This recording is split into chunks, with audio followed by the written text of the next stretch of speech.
Russia, and they are one male student and another will be the female student. Let's welcome them, Sachi and.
Hey, hello everyone.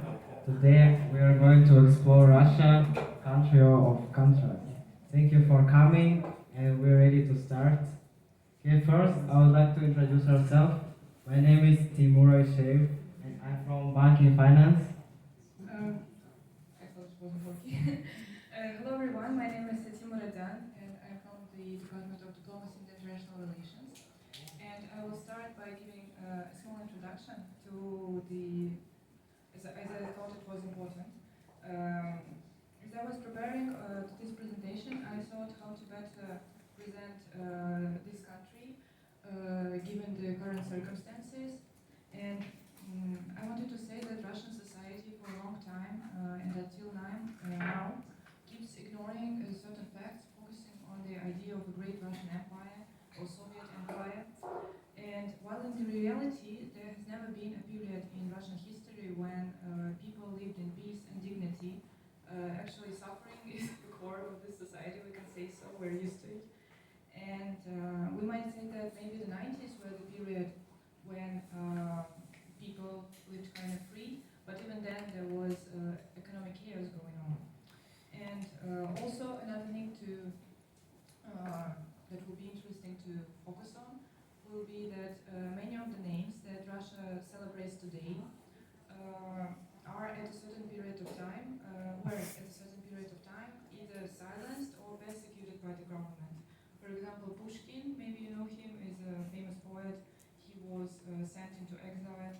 Dostoevsky, another author, he was spent maybe 4 years in Siberia and nearly was executed.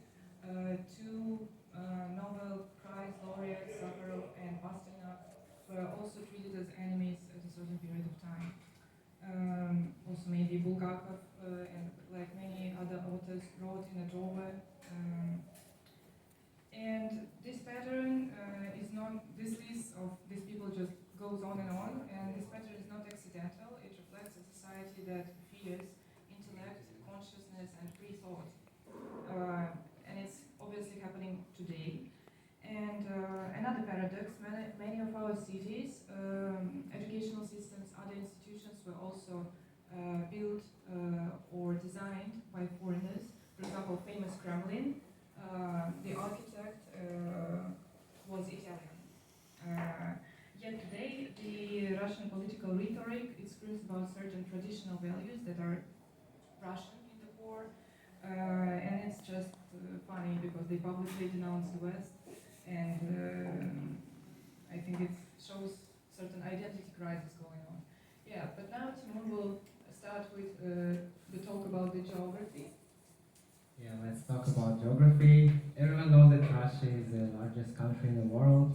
You can see in this picture that we have 11 time zones, start from Kaliningrad in Europe and finish in Sakhalin. And Russian size is select 70 million kilometers per square and positioned on three oceans.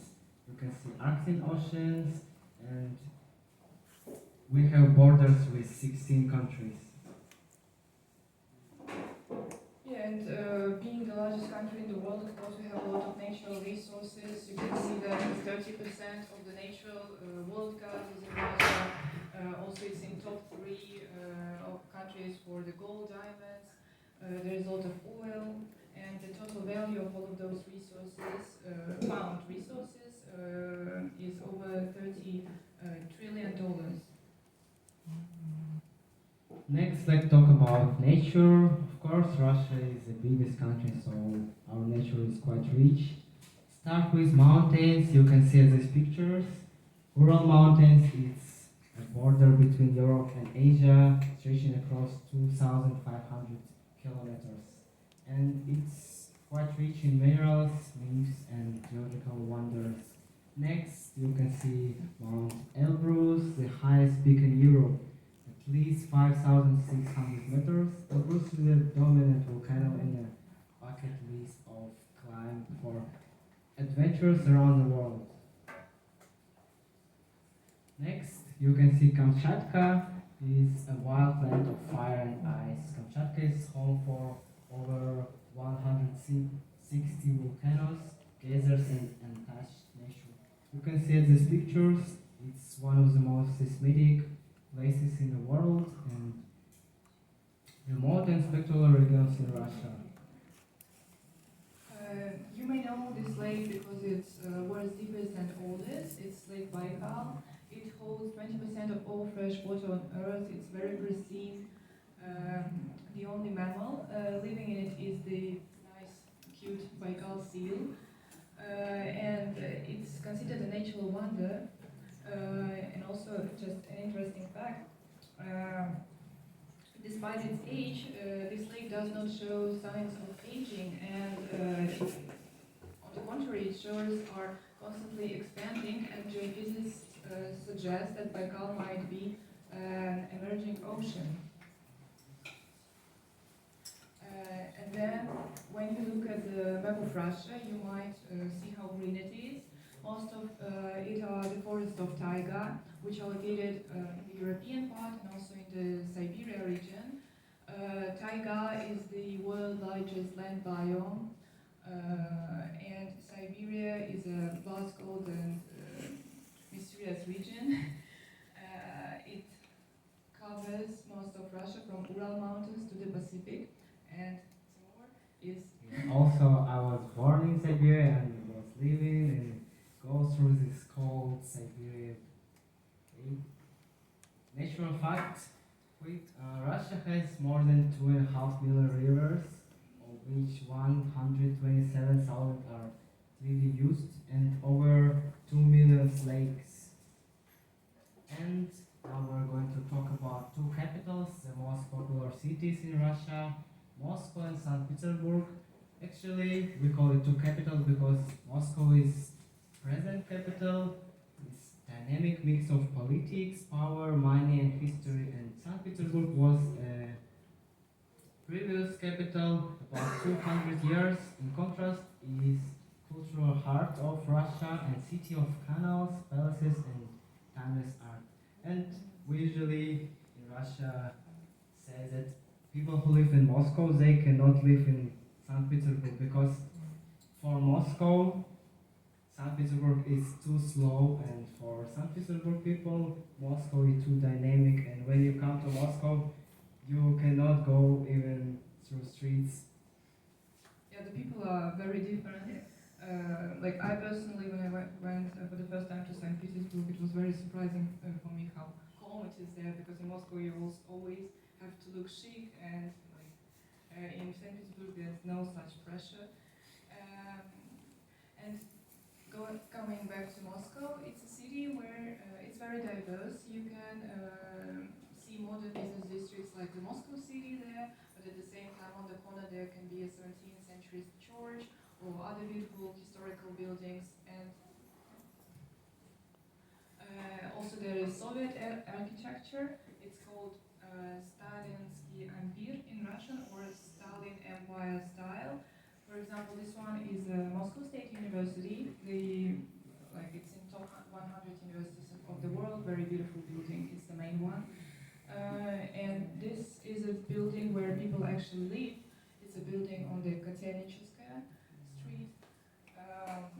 And there is 7 of like white building in Moscow. And personally, when I was a child, we were driving around in a car. I lived near the Moscow State University, but if we were somewhere in the neighborhood near like out of this building, I was confused and thought maybe we're near home, but we weren't. And also there is this proverb that Moscow is not Russia, which is very true, because it's like a country within a country. If you will go to the region cities, it will be very different from Moscow. Very, very different. Life in Moscow is much better. Yeah. And also, I would like to say that we say in Moscow you come to earn money, and if you want calm and peace, you come to St. Petersburg, which was built to impress. It's a Russian cultural capital, elegant canals, you can see these pictures, and grand palaces like this, and the most famous world heritage. And it feels more like Europe, you can see pictures, buildings and canals, it's more like Venice. And usually we call St. Petersburg a window to the Europe because it was built by Peter first, and really great soul of the city. Also at summer it's very popular for tourism because we have white nights, which at night the sun is up and around 3 days is always very white nights. And here you can see Hermitage and these pictures and Petrogov that we call Russian Venice. And but don't impress too much because Hermitage was built actually to impress, because at that time people was living really poor and it was built only to impress Europeans or people from other countries and show that we live rich, but actually it was different. Yeah, next we briefly are going to go through the Russian history. In the 9th century, the state of Kievan Rus was founded, and 100 years later they accepted Christianization, and so all the Slavic tribes were united. In 1547, Ivan IV the Terrible became the first Tsar and centralized the power. Territorial expansions began also at that time. By that time, Kievan Rus already fallen. Tsarist Russia experienced a period of reforms and changes. In the 18th century, Peter the Great implemented radical reforms in navy, army, and industry. He wanted to transform a country into a powerful European state. And he founded St. Petersburg.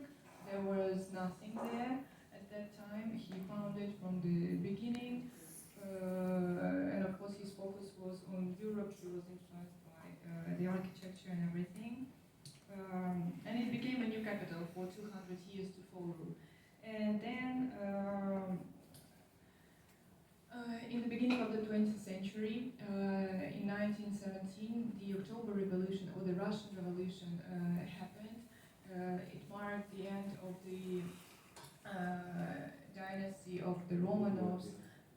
Tsar Nikolai II, which was ruler at the time. Tsar Nikolai II, that was a ruler at the time. A year after, in 1918, he and his whole family were brutally murdered by Bolsheviks, and like this, the empire ended, but a new one began, a Soviet Union. In 1922, it was established, united Russia and all other republics under one regime. Right after it, World War II happened, which was quite difficult for Russian population at that time. Of course, there was a lot of totalitarianism, etc. But in the 90s, 1991, USSR collapsed and Russian Federation became an independent state. They made a transition to market economy and opened the borders. Okay, let's talk about Russian culture. Literature was one of the most famous in the world. First, I would like to say about Alexander Pushkin, founder of modern Russian literature, known for Evgeny Onegin, and he blended classical form with Russian life and language. Next, the most famous Russian woman, Anna Akhmatova, a powerful voice of 20th century Russia. Her poems like Requiem reflect personal and national suffering under Stalin. Next, we're gonna talk about art. Of course, there is a lot of Russian artists. We couldn't put them all here. These are one of the popular paintings. One, for example, Black Square by Kazimir Malevich. He was the founder of suprematism, a key figure in Russian avant-garde, and this painting was most revolutionary. I think in 1915, it was seen to the world. Yeah, it was revolutionary in modern art history. Another picture is by Repin, Barcos on the Volga, maybe you've seen it, also very influential. And there is a branch in Russian art which is called icon painting, and one of those famous artists was Andrei Rublev. He painted the Trinity, very beautiful. Okay, now we are going to talk about music, very, very rich. And first, Sergei Rachmaninoff, a legendary composer, pianist, and conductor. Rachmaninoff works, especially his piano concerto number 2 and symphony number 2, maybe someone knows, are considered like masterpieces in the late Romantic period. And second, Pyotr Ilyich Tchaikovsky, one of the most famous composers of the Romantic era as well. Tchaikovsky's works such as Swan Lake, The Nutcracker, and the 80-20 Overture are internationally recognized and continue to shape classical music today. And also, this work was mostly used for Russian ballet that was really famous at the time. And now we're going to talk about nationalism in Russia. As you can see, Russia is a big country, so we have more than 190 ethnic groups, more than 100 languages. You can see these pictures. We have Ossetin, Slavic, Tatar, Chuvash, Yakut, Buryat. This is my national and last one as well, Yakut. And this diversity enrich its culture, but also create challenges in managing ethics and regional relations. Despite this diversity, the state and society traditionally view Slavic culture as the native and main one, and Russian identity is often regarded as the norm, while other ethnicities are seen as secondary.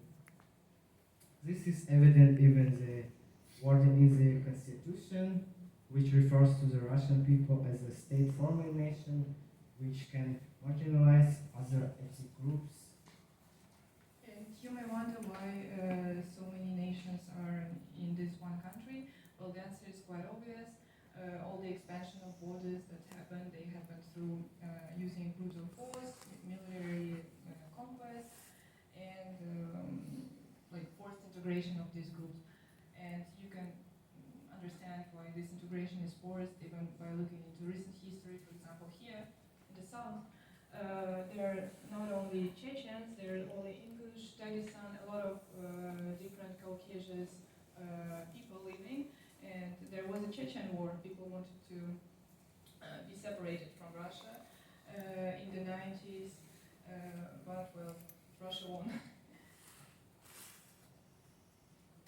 And now we're going to talk about current problems that we have. First, of course, will be the demographic crisis.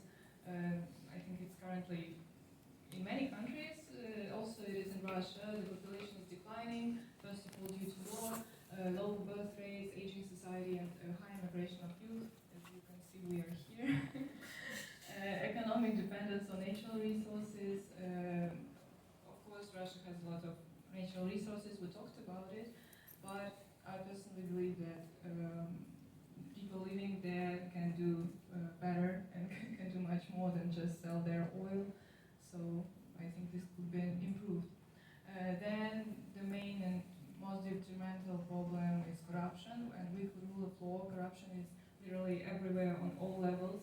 I think, I'm not sure how is it in Taiwan, I believe it's much less of it, because I just understand the level every citizen, for example, if the police stops you, you can just give, I don't know, for exceeding the speed limit, or just they wanted to check the documents. If you don't want to, I don't know, spend time, you can just give money to the policeman, he will take it and you can go.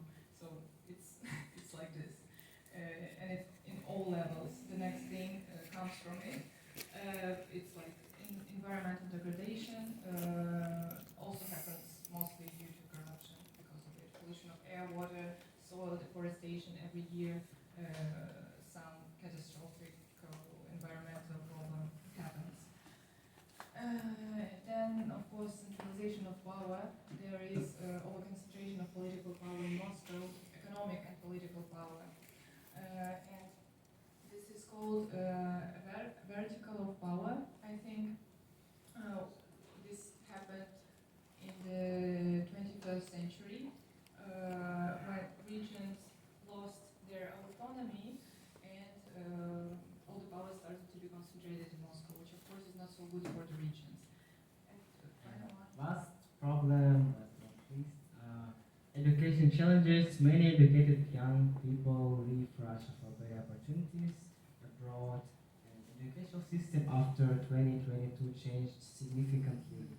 And also in next year, they are going to change education system, that we would not have more bachelor degree and master degree. Yeah, they will leave the Bologna system. We will leave Bologna system, and it will give a lot of problems for people who want to go work or study abroad, because their diploma will not count abroad, and if they want to study abroad, they need to pass a lot of exams. That's quite problem, and work, their diploma as well is not working. And now we are going to talk about SDGs in Russia. First, good health and well-being. In Russia, our medicine is free for everyone, and affordable and clean energy. Russia has a rich resource base and well-developed energy. In 2080s, 100 of the country's population had access to electricity, and 86% of the housing stock was provided by heating. Next, I chose to talk about gender equality and quality education. About the gender equality, we actually have this in constitution. It says that men and women in Russian Federation are equal. Of course, currently, because of war and everything, it's not good at all. But maybe in the future it might be better. And quality education, I wanted to highlight it. Russia actually has a very strong tradition of education and invests in scientific and technological development. And I wanted to give a small example of how good it is. For example, in most of the big cities, in every neighborhood near a normal high school, there will be a music school which is free of charge. And it's very common for to give your child to this music school. There is 7 grades of it. You can attend it at the same time with normal school, and there you can choose an instrument that you want to play. You will study solfeggio, singing, and your instrument. And it's like a huge invest in cultural development of the society. For example, I personally went there for 4 years and I played the flute. Like, it's really awesome.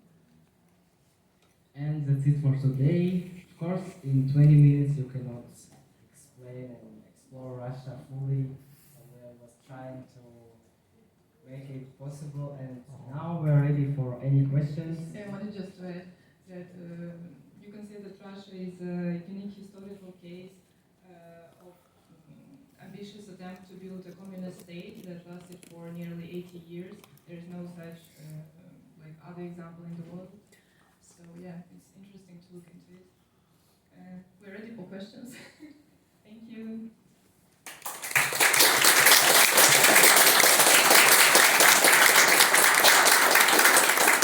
Here comes question. I can see you. No. Don't be shy. It's okay. Okay, with the hat, can you ask something? Okay, we're ready for any questions. Yeah, maybe something about culture. What's the food typical in Siberia?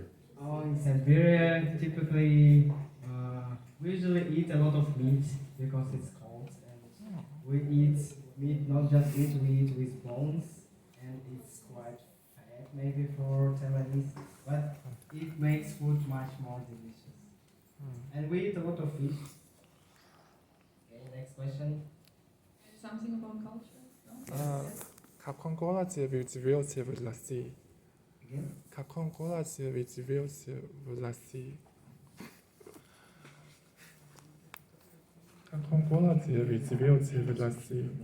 Where are you from in Russia? Which city are you from in Russia? I was born in Siberia. I can show you a picture. In my hometown is Ulan-Ude in Buryatia, and now I live in Moscow because I moved when I was 13 years old here. I was born here, nearby Lake Baikal, and I moved to Moscow. Okay, next question.